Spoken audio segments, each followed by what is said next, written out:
Disney makes changes to their Disability Access Service Pass. How can employees with disabilities help companies bridge the skills gap? Voters with disabilities fight to use electronic absentee voting. Starbucks honors Disability Pride Month with new merchandise. This and much more on this episode of the Disability News Report. Let's get into the news.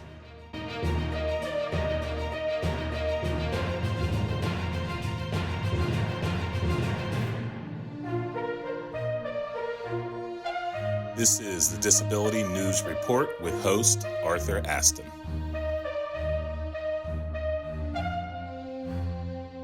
Welcome back to the Disability News Report. I'm your host, Arthur Aston. We want to start off this broadcast by acknowledging that July is Disability Pride Month. Disability Pride Month began back in 1990 when the Americans with Disabilities Act was signed. Originally, this was one single day in the month of July to celebrate. Now, in 2024, it has turned into an entire month. This year's theme is We Want a Life Like Yours. Disability Pride Month is a time to celebrate disabled persons who are embracing their disabilities as integral parts of who they are. Those who are reclaiming visibility in public, interacting fully with their disabilities out in the open, and rejecting shame and internalized ableism. According to the ARC, Disability Pride Month is an opportunity to honor the history, achievements, experiences, and struggles of the disability community. Disability Pride Month has a flag with each of the 6 colors representing a particular group within the disability community. Red is for physical disabilities, gold is for neurodiversity, white is for invisible disabilities and disabilities that have not yet been diagnosed. Blue is for emotional and psychiatric disabilities. Green is for sensory disabilities. The black background is for mourning and rage for victim of ableist violence and abuse. The diagonal direction of the bands represents light and creativity cutting through the darkness. During the month of July, Disability Pride Month, and every month, we want to remind you to celebrate those who you know who have disabilities and their contributions to society. Our next story comes from the most magical place on earth, Disney World. Disney World in Florida and Disneyland in California both have what is called a Disability Access Service Pass, also known as a DAS Pass. This pass allows for any disabled park guest who cannot wait in a long line for the rides and attractions to come back at a designated time to ride. Instead of waiting in line for what might be a 2-hour wait, guests who receive a DAS pass would be given a return time, and then they are allowed to return at that given time to enter the attraction through the Genie Plus line and immediately get on the ride. Disney has implemented new DAS Pass rules that were scheduled to take place beginning on May 20th at Disney World and June 18th at Disneyland. The new rules change the parameters as to who qualifies for a DAS Pass. This restricts the types of disabilities that qualify for a DAS Pass.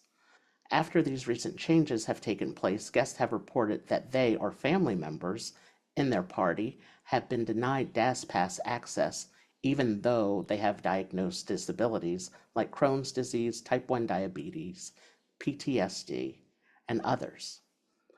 Disney has said that the changes have been made because many guests who do not have disabilities were abusing the DAS Pass. 18,000 people have since signed a petition created by a group called the DAS Defenders asking Disney to readjust their new policies.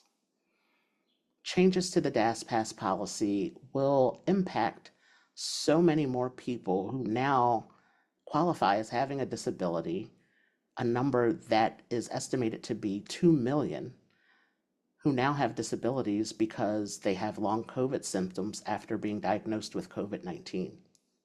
There was a time when Disney and other theme parks and amusement parks would allow their disabled guests with mobility devices like crutches, a walker, or a wheelchair to enter the rides and attractions through the exit. They and their guests, up to a certain amount, would immediately be allowed to ride the attraction. As we have since learned more about disabilities, the policies at these parks have evolved over time to be more inclusive of other types of disabilities. As mentioned in the first story in this broadcast, July is Disability Pride Month. This may be a good time for Disney to listen to disabled voices and include those within the disability community into the conversation about the best way to meet the needs of those who the DAS Pass will be serving. We will continue to provide any updates that we find on this story in any upcoming broadcasts. Our next story comes from Forbes.com. According to a recent 2023 statistic, 65% of working age adults without disabilities are employed, compared to 22.5% of working age adults with disabilities who are employed. This article in Forbes.com encourages employers of both new businesses or businesses that were established many years ago to not overlook disabled candidates for potential jobs. Those who receive Social Security Disability Insurance, also known as SSDI, benefits are eligible to work a certain number of hours as long as it does not exceed the Social Security Administration's income limit threshold through their Ticket to Work program. This opens up a wide range of people who are able to work and are able to meet some of these needs that these businesses are looking for to fill the gaps in their employment. The article acknowledges that due to their diagnosis, those living with disabilities have a unique set of soft skills like resilience, problem solving, and adaptability, all of which can be beneficial in the workplace. This story should serve as a reminder that people in the disability community are people who live in our neighborhood communities and that everyone has something to contribute to society. Our next story is about accessibility and voting. This November, we will cast our vote to elect the President of the United States. 30 million Americans with disabilities are eligible to vote in elections. 1 in 5 voters with disabilities reported that they needed assistance or they had some type of difficulty voting in 2022. Giving your ballot over to someone and trusting them to respect your wishes to vote for the candidate you choose can be a difficult decision to make for someone with a disability, especially if that someone is blind. Mail-in ballots are not created in a format so that they can be read with accessible technology devices such as text-to-speech readers or screen readers. Disability Rights Wisconsin, the League of Women Voters of Wisconsin, and 4 individual voters sued the Wisconsin Elections Commission over the state's absentee voting system. Wisconsin prohibits voters from using electronic absentee ballots unless they are in the military or overseas. Those who brought forth the lawsuit say that not being able to use at-home electronic accessibility devices to read and mark their ballots violates Title II of the Americans with Disabilities Act, which requires full and equal opportunity to all voters. And it also violates Section 504 of the Rehabilitation Act of 1973, which protects qualified individuals from discrimination based on disability.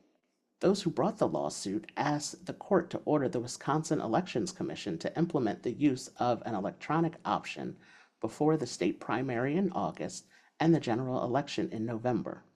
In California, the California Council of the Blind, National Federation of the Blind of California, and 3 voters filed a similar lawsuit against California Secretary of State Shirley Weber, stating that the lack of being able to submit ballots electronically violates the ADA and Section 504 of the Rehabilitation Act of 1973. Accessibility and voting has been a topic for quite some time now. We will keep an eye on both of these lawsuits and provide any updates to the outcome of these lawsuits in the coming weeks and months ahead. Our last story comes from Starbucks.